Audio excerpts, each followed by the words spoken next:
দর্শক আপনাদেরকে একটু জানিয়ে রাখতে চাই, ক্ষমতাচ্যুত শেখ হাসিনা রয়েছেন, ফ্যাসিস্ট শেখ হাসিনা গতকালকে কিন্তু ফাঁসি রায় কার্যকর হওয়ার পরেই আমরা দেখতে পেয়েছি আজকে ঢাকা বিশ্ববিদ্যালয়ের যে শিক্ষার্থীরা রয়েছেন তারা কিন্তু ভুরিভোজের আয়োজন করেছেন। ইতিমধ্যে আপনাদেরকে তেমনটাই দেখানোর চেষ্টা করছে, টিএসসি থেকে চলছে এখানে সেই ভুরিভোজের রান্নাবান্নার কাজ।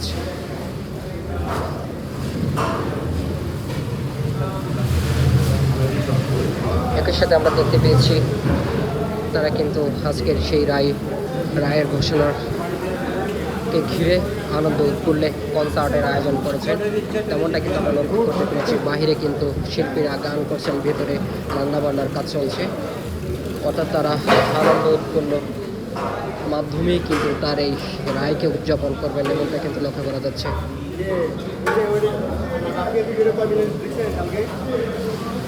দেখতে দেখতে ফেসবুক লাইভের মাধ্যমে আপনাদেরকে সরাসরি দেখানোর চেষ্টা করছি টিএসসির ভেতর থেকে।